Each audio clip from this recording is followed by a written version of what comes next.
Okay. Shake it out. Where's our beer now? Sweaty. I'm glad I'm not the only one.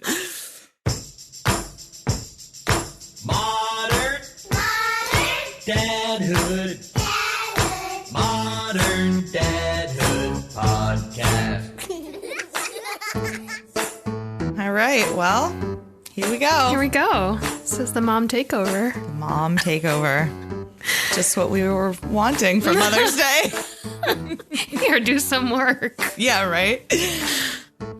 Here we are Modern Dadhood. Modern Momhood. Modern Momhood. Modern Dadhood is an ongoing conversation about the joys, challenges, and general insanity of being a dad in this moment. We're the moms that go with the dads. And we were told that it's a Mom Takeover episode. I'm Jamie. I am Mark's wife. We have the crazy twins. The toddler twins, 3-year-old twins. So, and I'm Sarah, and I am Adam's wife, and we have 2 girls that are 7 and 4. Did you know about the Mom Takeover before you heard it? I did not. Mark said, "Oh, we have this fun idea. You and Sarah can take over the podcast for an episode." And I thought, okay, all right, sure, we'll do that. Yeah, I didn't know about this either until I have a couple of colleagues that are regular listeners, and I got a Slack message the morning at like 8 a.m. the morning of the last episode release. It said, "Hey, can't wait to hear you on the podcast." And I went, okay. Yeah, that's fine. But you know what? We good. really can't complain because Adam and Marc are upstairs watching all of our kids. So really the best part is that we're just chilling kid-free. Some time off. Yeah, time off is good.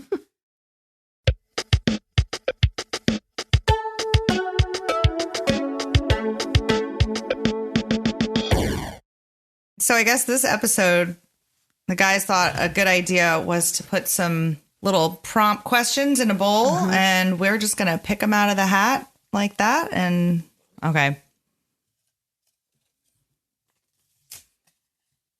What's a mom myth that grinds your gears? Grinds my gears. A mom myth. It's not really a mom myth, but one thing I don't love about like modern momhood is like Pinterest and social media, like creating this standard. I mean, yes, everybody knows like social media is just like the highlight reel of everybody's life. But like, I do not want to throw like a themed birthday party. Yes. I don't want to make special cookies. Yes. I don't want to make special like that's just not, I'm not crafty. Yep. I love my kids. I will, cut off a finger for my children. But like, I don't know, like the theme of a birthday party at our house is always just birthday party. Yeah. And that's a really good answer, I think. Like when the boys turned 1, like, we had a cupcake. Like that's what we did. And like, so, and not to, it's fine to have a big party. I just, that's not kind of like how we feel about that either. Yeah. I have friends who do it and are great at it and enjoy it. Right. Not me. Yeah. It's just not me. I was a little sad this year with COVID though, because our boys turned 3 in February, and it was really their first, when they turn 1, they turn 2, they're still pretty small, but this was their first birthday that they would have enjoyed probably to have like a couple friends over and a cake or something like that. And then we couldn't do that, but that's fine. There will be many more years for it. So here's a mom myth for you. So, you always hear this expression of, oh, it's so hard, but my kid smiles at me and it makes it all worth it. And I want to go, no, it doesn't. It just doesn't.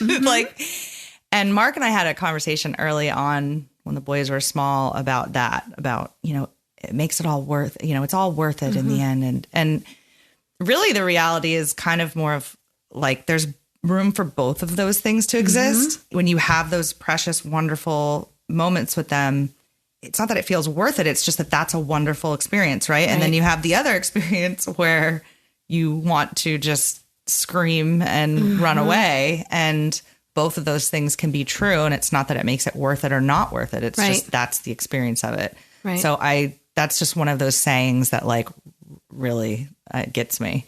It like takes your life to new extremes. Like it's more, there's this like pure love and like absolute devotion that you are just like wired to this other being. And it's incredible. And it's like, I remember hearing somewhere, you know, when you have a kid, it's like you're living in this house and you've like opened a door to this room that you never knew was there. Yeah. And it's like, oh, this is a whole new level of like the human experience. This is incredible. That's true. But yeah, there's also this like, I've never been more tired. I've never been more like aware of the limitations of my energy, like my emotions, my patience. Definitely. Yeah. And I guess that's one good thing about like a social media or the internet or something in the age we live in is like, it is easier to connect with people and hear people's like honest experiences of like, yeah, this is really hard. And that's kind of normal. Right. Yeah, that's very true. And I think it's such a double-edged sword with the social media. There definitely are some benefits to it. I mean, I actually remember early on when I really struggled with the boys when they were infants and I had just a really hard time. And there were some like twin pages, Twiniversity was the one in particular. And it was really helpful for me to hear other people's stories, having twins specifically, because I didn't know anyone that had, or closely that really had twins. But then, there's the whole other side, the dark side of the internet and the social media. So it's good and bad, I guess. Yeah, same here. I was in a mom Facebook group. Well, I'm still in it. I'm just not that active anymore. When our oldest was a baby, and I remember going back to work, you know, after my like 10 or 12 weeks of leave and being like, who do I talk to now? Like who, like on different. Leave, I had gone to like a few, you know, like mom sit in a circle and breastfeed and cry and you know, whatever. Yes. Which was wonderful because it was like, okay, I'm not alone. And going back to work was like, who do I ask? Like stuff that wouldn't rise to the importance of like call a doctor, but like, is this normal? What about this? You know, what do I do with this? Because at work there weren't a lot of young moms there, right? There was no young moms there. And having this group of like relatively like-minded people to just be like, what's the deal with this? Like, is this poop color normal? Like, my boob hurts. What's going on? Right. Like, was amazing. Did you have friends that were young parents in your kind of circle or? Yes. Yeah, you did have some. Yeah. And that was really great. Yeah, it is hard. And I remember thinking all those nights, like, you know, up in the middle of the night with the kids and when they're babies, and I would Google so many things, right? So many things. I'm like, I mean, it's trite to say, but I really don't know how parents did it before. But also, you know, I'm reading a book right now and they're talking about how the social structure of family is so different now too. Yeah. Just 100 years ago, like you would have your mom and your grandmother and everything around. Yes. And they pass down knowledge and hopefully wisdom and, you know, and just give you a break and all that stuff that the modern family doesn't have as much anyway.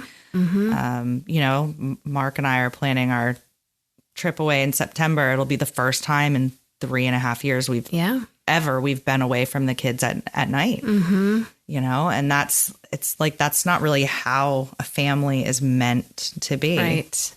You're not on like the family commune. Yeah. Which there is, I mean, that's a good thing. Right. Probably because I don't know how that would go if, you know, our parents were right here or whatnot, but you know, there's something to be said for it and for that loss of structure in the family and the extended family, you know, being around. We've sort of just lost that a little bit. Yeah. But I think that's another thing that's really hard on moms and dads, but in like the age that we're living in is there's no like I remember hearing something that parents now, or probably moms especially, are we're spending more time with our kids than parents have in generations past.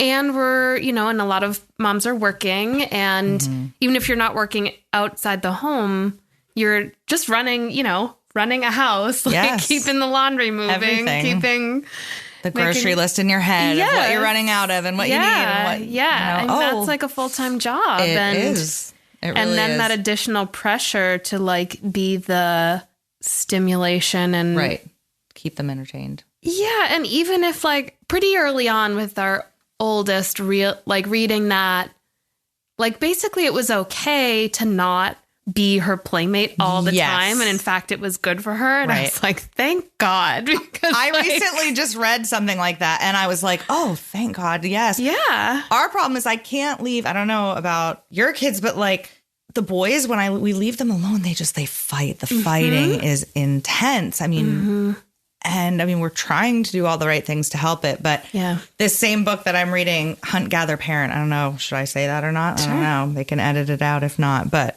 that's one of the things. She's like, modern families, like, and American families in particular, we play with our kids. That's not our role really, and that's not, we don't have to do that. We really should be doing it less. Like you say, it might even be it's beneficial. But the hardest part for me with that is that like, I'm learning to let go of the fear of oh my God, they're going to hurt themselves or, fall. And, that I know I have to let go of as they get older, especially. But the fighting is really tough to deal with. I don't know how to handle it. Yeah, our girls are 3 years apart, and they're sometimes they're best friends, and they'll do stuff together. They'll play in ways that are just not entertaining to a grown-up. Like, just like run around and make funny noises and dance and put on a show or something.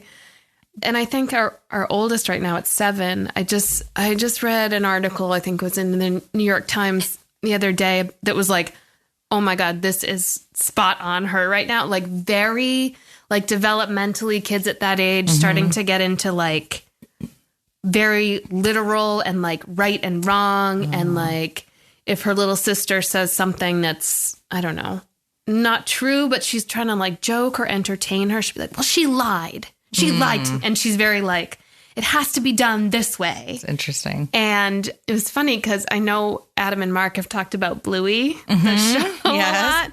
And there was a Bluey on the other day, and I heard the dad dog say to Bluey, do you want her to play with you or do you want to be right? And I was like, that's awesome. My God, this is spot on. And I told her that this morning. I said, if you want to be right, it's going to make her upset because, you're very... Did she seem to sort of like start to understand that? Or quiet no? And was like, I hope she was kind of like pondering it. So she probably was. We'll see. Yeah. They're always more capable of processing things than you even really think. That's interesting. Well. New question? Share a recent parenting aha moment. I have one, I think. We've sort of been, I'm always examining the way I parent and we parent, and I'm a little obsessive about it. Marc would probably just say, let it go a little bit. And that's probably true. But so one of the things recently I think I've noticed, or I've been trying to do, is just talk a lot less to them. I don't need to be filling in the space with talking and, hey boys, what do you want to do? And oh, look at the sun. It's so, and I, there's time and place for that. And the first morning, because I had read about this concept, and then the first morning I tried it, it was like an amazing miracle. Like when I woke up in the morning and went into their room, I really just stayed super calm. I was just like, hi, good morning. And it was such a quiet morning. There were actual moments of quiet in the house while the boys were eating their breakfast, which I can tell you never would happen. They would always be going. And so that was kind of a revelation to me. And it was so much more about my inner state too. Yeah. And that's another recent thing, which I've known this for a while, but it's obviously really hard to control, that The more calm you are, the more calm they are. It sounds so easy, but it can be so hard to really start to practice that. So I need to know more. Like, okay, if you gave them an instruction, and what if they didn't do it? Well, what?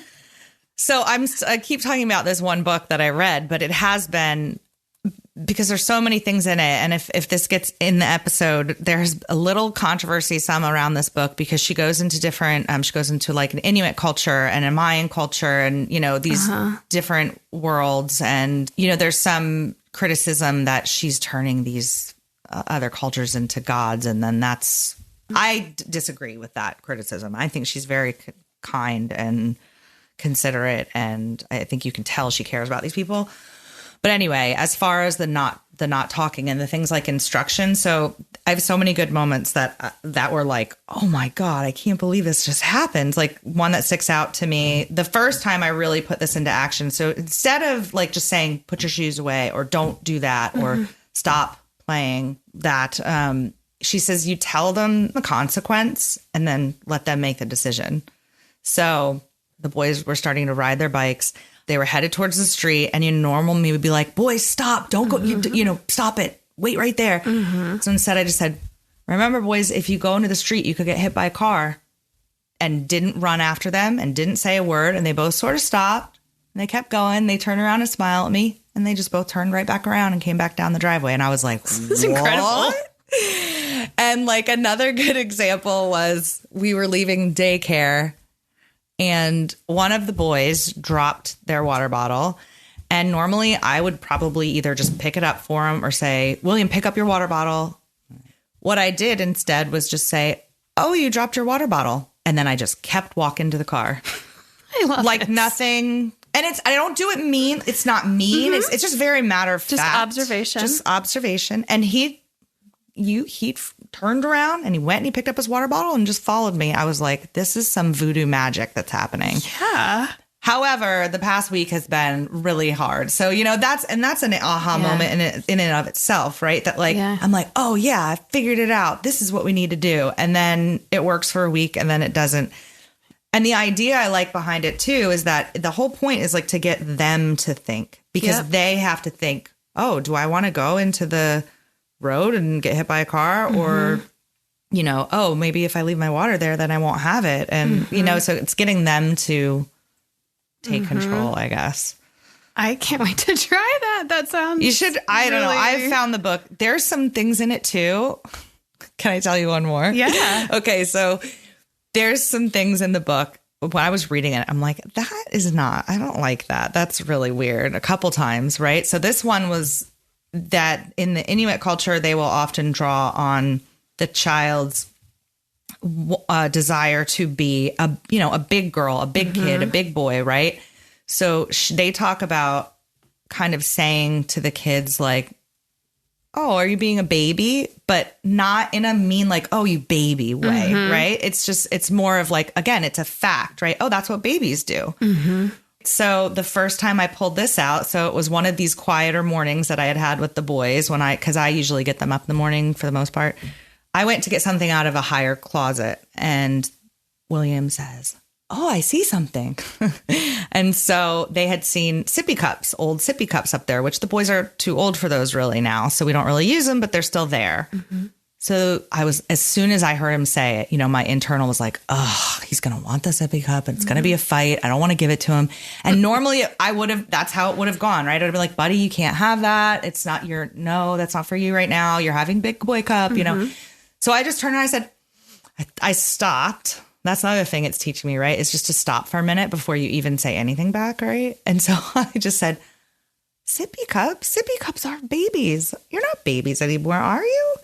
And they just were like, yeah, we want our sippy cup. And I was like, okay. And so instead of like fighting, I just said, oh, okay, if you want to be like a baby, sure, here's your sippy cup. Long story short, a minute into it, they both said, I don't want this anymore. I want my cup. Yes, I want my big boy cup. Yes. And Are you like, oh my God, in your head? Because it would have been a fight. It would have been a struggle for sure. I just used it again this morning. The boys weren't cleaning up and there was these pom-poms that they play with and they were everywhere. And I was getting really frustrated. And I was like, okay, I'm going to take a deep breath. I was like, boys, when you were little babies, I had to clean up after you all the time because you couldn't do anything. So I'm going to pick up these pom-poms and I would love for you to help me. A second later, Oliver goes, I'm going to help you pick those up. And he goes, we're going to do teamwork and get this done. And I was like, it's amazing. What? This morning, a little bit similar. Our younger daughter said that when the boys were here, she really wanted to show them her room. And typically, like in the morning, as I'm getting ready, I'll go into their rooms, like open the shades, maybe pull up their blankets, just do like a really basic pickup. And this morning I thought, I don't really want to do that. And then, and when she said that, I said, okay, if you want the boys to see your room, you have to make your bed and pick it up. Okay. So she went into her room and she did it. And it's like so simple, but it's like normally I would just do it because I want it to be a little neater and I don't want it to be a battle. Yes. But it was like, okay, that was a nice little incentive. Yeah. And she wanted to be able to show the boys her room. Yeah. So she did it. And that was her self-motivation to do it. And then she was super proud. Yes. Come see my room. Come see my room. Yeah. This isn't a recent aha moment, but I had this one moment that was like, kind of like what you're describing where you try something and it works and you're like, what is this witchcraft? Yes. So it was probably, I think it was 3 years ago.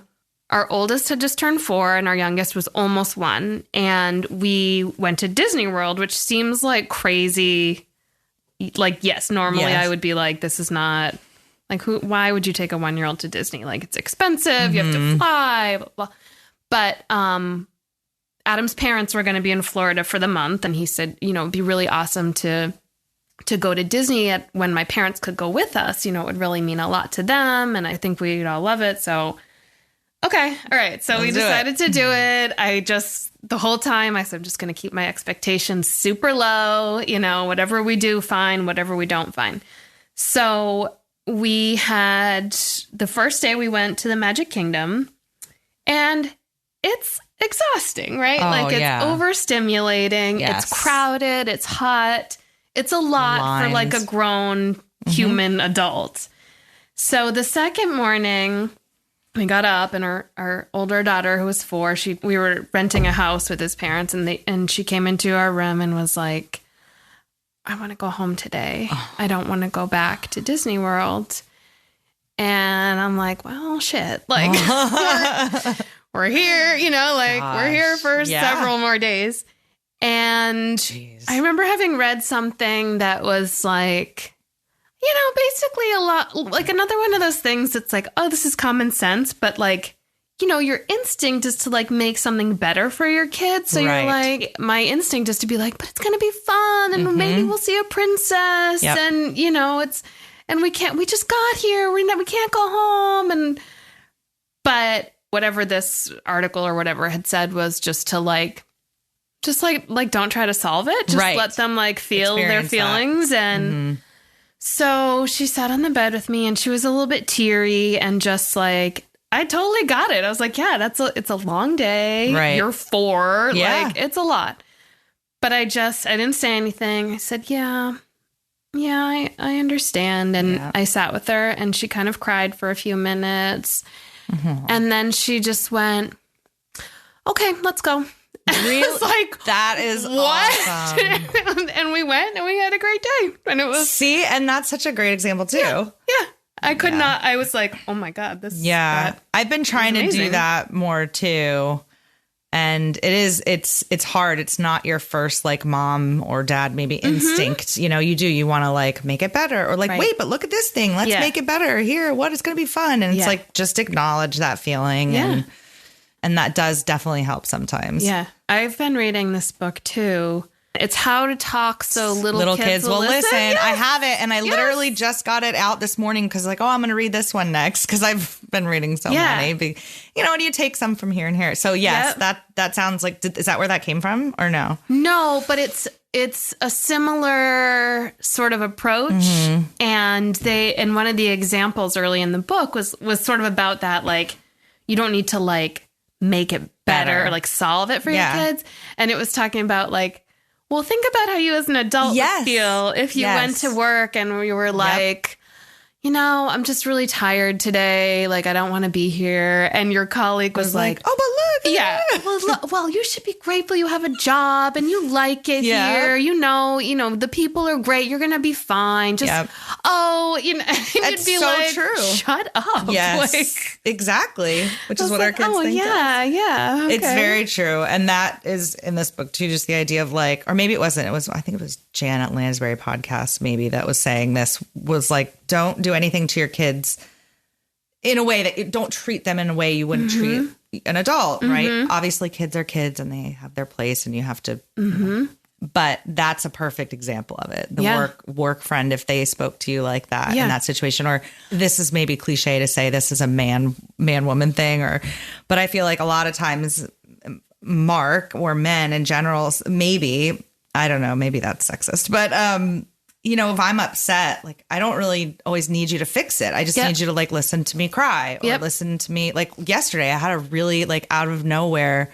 really hard day and was like really sad about the kids and thinking like it was just so hard. It's just so hard and stressful. And Mark was really great. Actually, he didn't do that where he tried to fix it. He really was just like, I'm sorry you're feeling that way. And he was like, let's go somewhere and get out of the house to just shake you out of it. And that was exactly what I needed. And it was it was actually really interesting for me to go through that as I'm reading about the boys right now and the emotions and things and emotional regulation, which I really was not taught very well. And I didn't even really start working on that myself until my early 20s, like really focusing on that.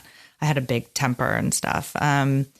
But that was interesting to go through yesterday because that's what the kids go through, right? Even though to you, they're upset because their shoe won't go on or their pencil broke.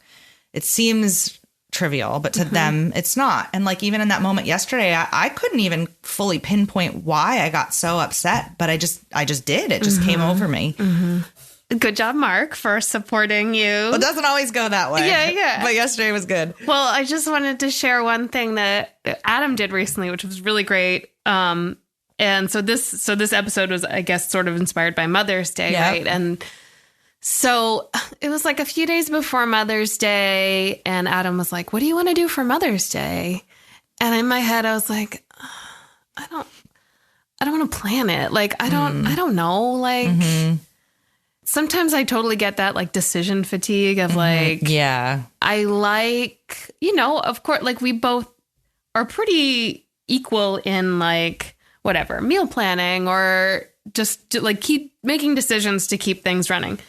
But I was just like, I don't know. Can you just like, I can't figure it out right now or something.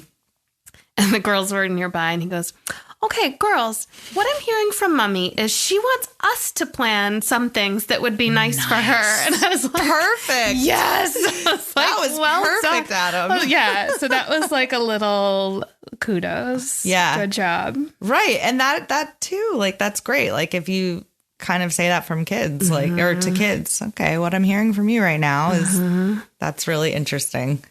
Very enlightening. What would make Modern Dadhood a better podcast? Oh, Lord. Definitely not having us on more. Yeah. No, I'm just kidding. I like, maybe it's because it's our own kids and own families, but I like the ending segments. Yeah. Like the funny things the kids say or the confessions. Yes. I always laugh. Well, obviously the guys always say, right, they're not experts. But, I always like to hear people's really specific examples of their experiences with kids because I want to learn something about how to better handle our kids. Yeah, that would be good. Another one? Let's move on. Okay. Should we see if there's one? Should we dump our poll out? I don't know. What do you think? Should we just pick more or just dump it out? Or what do you think? Or just go through them? Yeah. Yeah, go through them, dump them out? Sure.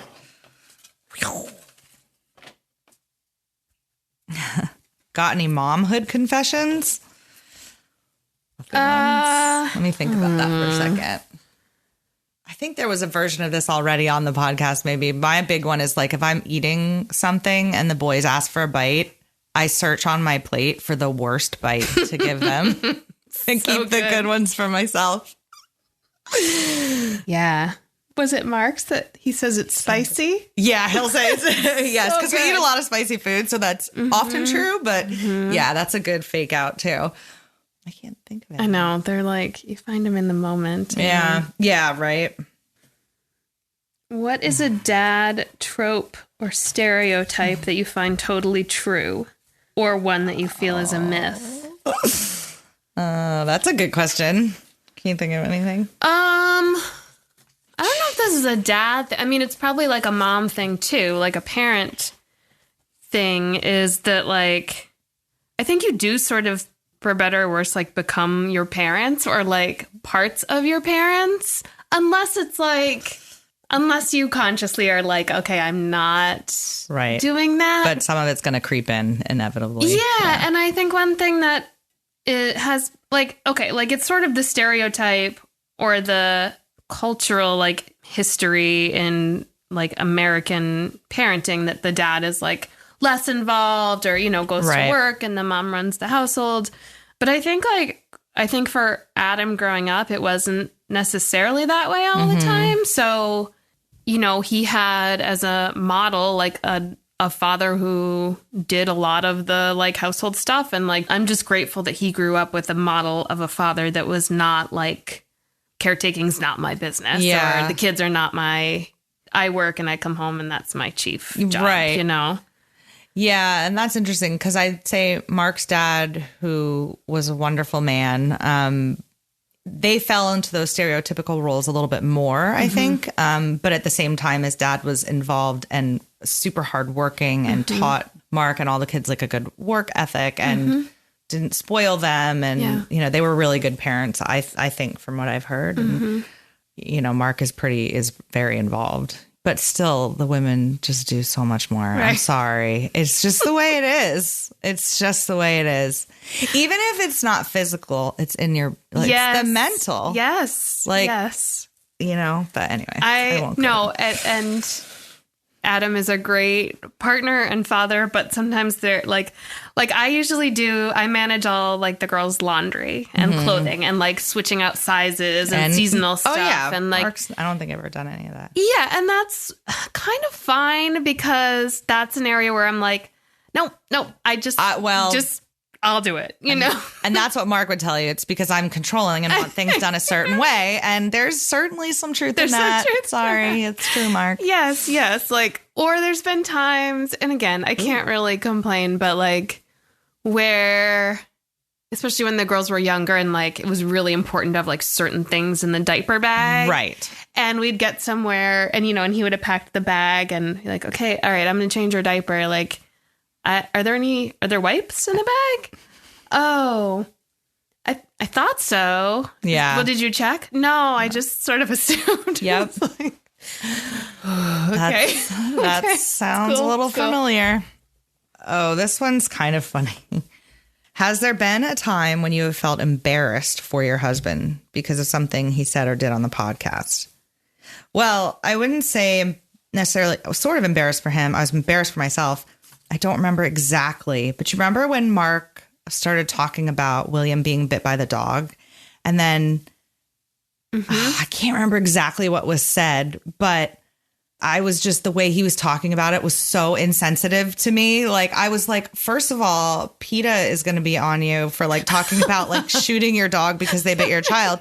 Also, I felt it was extremely insensitive because so many families have to make a hard decision if they have a dog who bites or does something, and then might have to put them, you know, to sleep, whatever. I don't like that term, but I was like, Mark, shut up. What are you talking about? Just stop talking about this. And I think it's hard because I think like in Mark's mind, like he would never do that to our dog. And I probably wouldn't either, but I also can understand the families who have to make those tough decisions. Yeah. And so when he started talking about that, I was like, oh, what are you talking about, babe? Just stop it.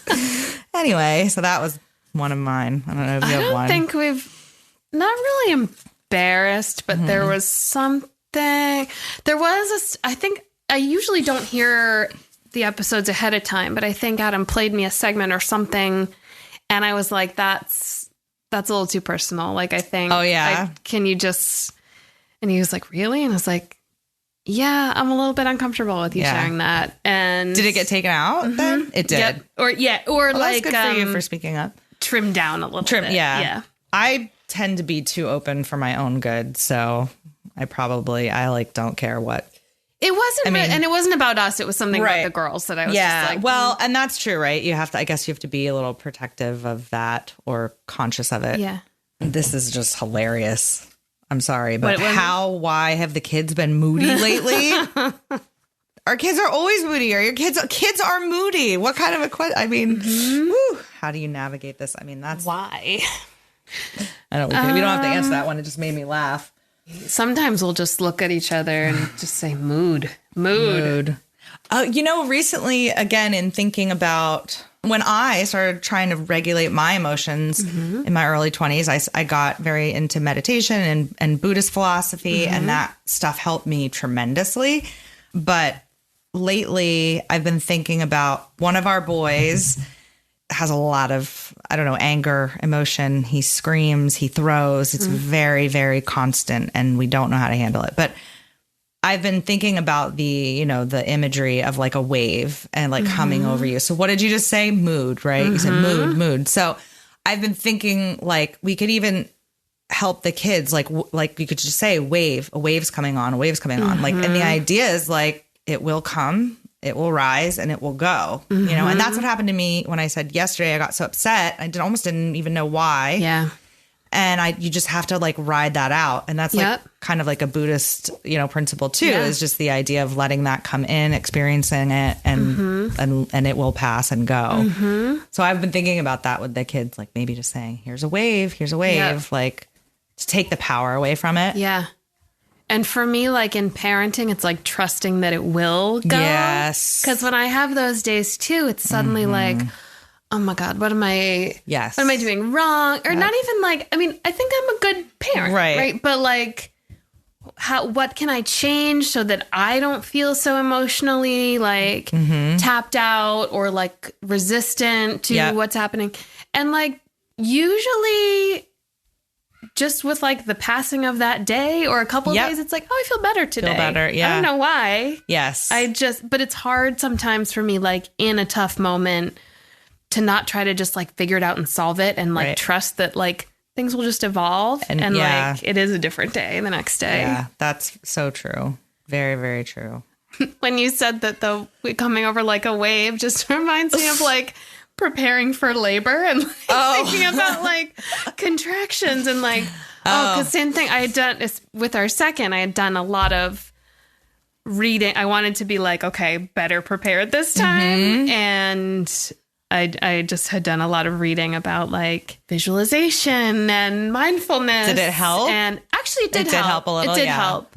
It also probably helped that like my body had done that before. I'm sure, yeah. See, it was completely different. I had a planned C-section, so the boys were about 4 weeks early. So I, in a way, luckily, I guess, didn't have to prepare for that. And I still think I really can't imagine giving birth like that. It must be such an experience. And when I first found out that I could never have kids naturally, or at least that's what the surgeon told me when I had surgery, and I was sad, but then then it was okay. Then I like kind of came to terms with it. It wasn't a big deal. Like after the boys were born or before? No, before. So I had like fibroids. So they had to go in and remove those. I had 2 surgeries. And because of the place my scarring is and my fibroids were, I couldn't give birth naturally because of a risk of excessive bleeding or something like that.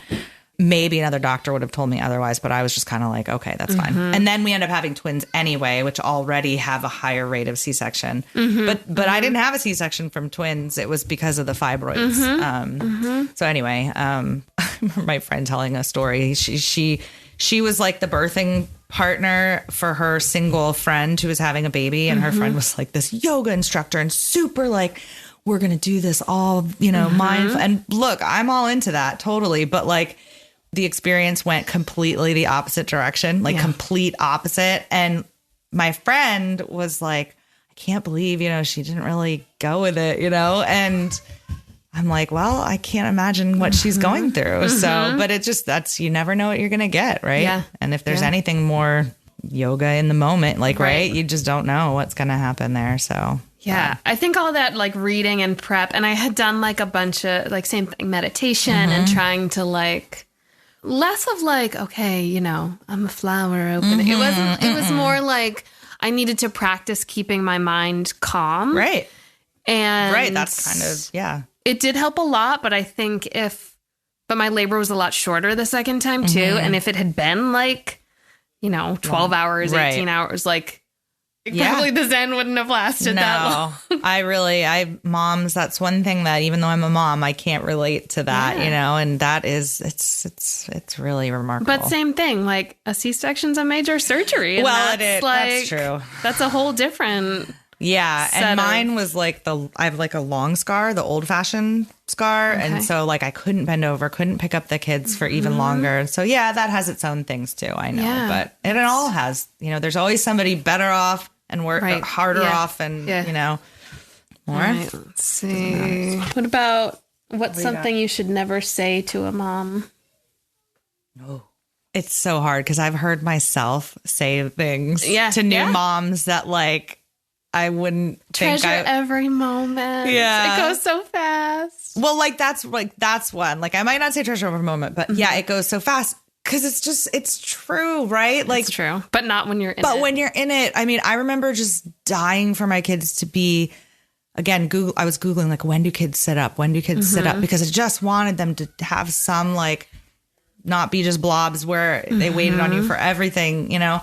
But I also can look back on that and be like, oh, I didn't appreciate those early days, you know, and I didn't, but that was my experience. But it's just, I don't know.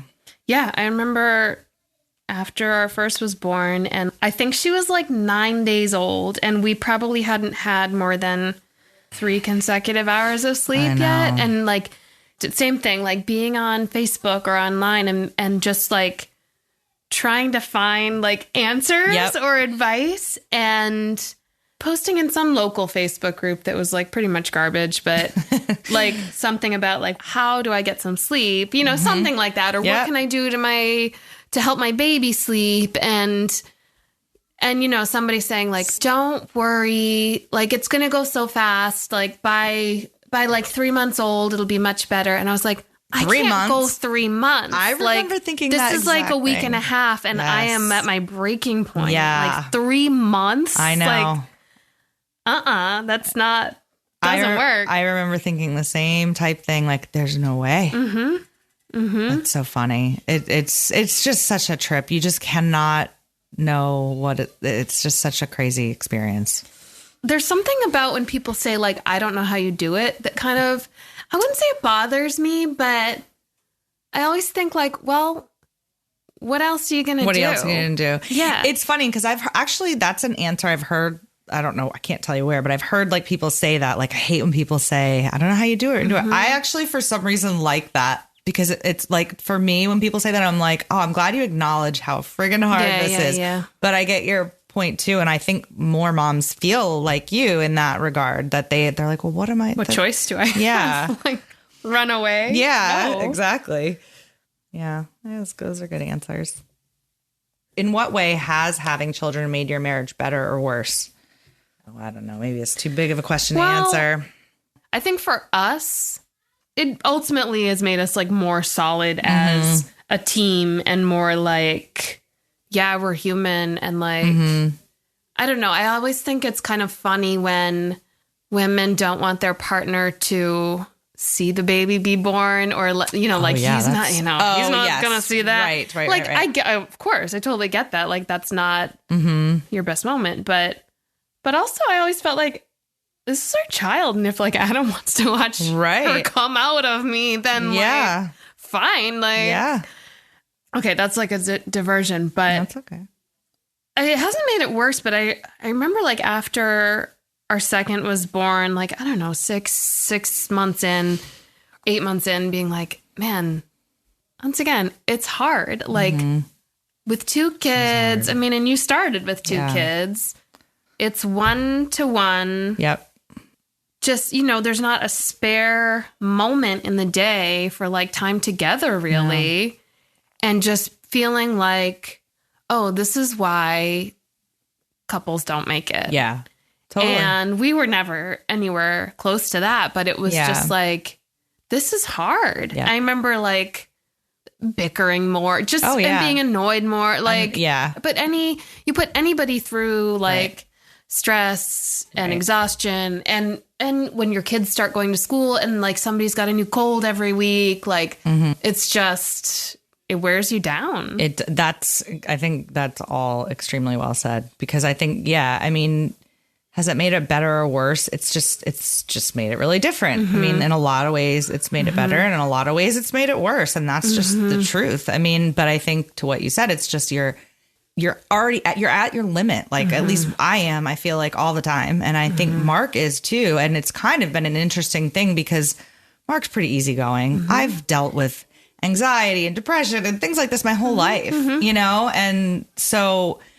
I've always been a little crazy, right? But Marc's been pretty stable and pretty good and pretty happy and chill and relaxed. But the boys test his patience almost more than me, which is, I'm kind of surprised. And I guess I only bring that up just saying, when you're both like at your limit, you're both tired, stressed, exhausted. Yeah.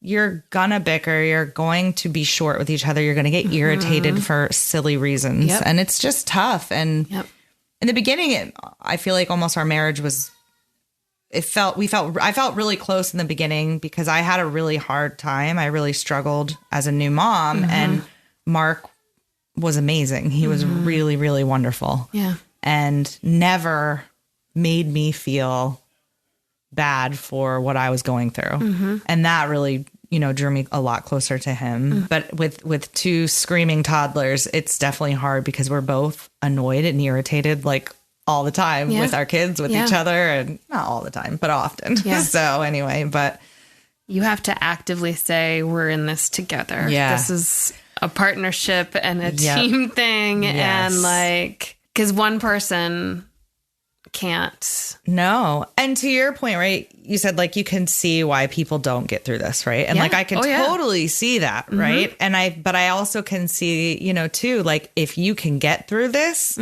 how you must be made stronger as the kids get older. And I feel like if you can weather having kids together, that's probably pretty special because it's hard. Yeah. And to get to a place where when your kids are, or at least your youngest child is old enough that your kids can be, like you were saying earlier, you can kind of step away and not like worry that somebody's going to like pop a toy in their mouth and joke or like stick their hand in a socket. Or when you have those little moments of like, oh, we just got like a little more independence. Yes. Like, oh, it's like incredible. Yeah, it really is. Those little wins, those little like time.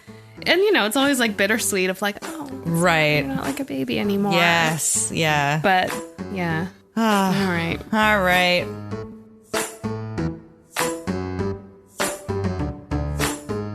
Well, where can you learn more about Modern Dadhood, Jamie?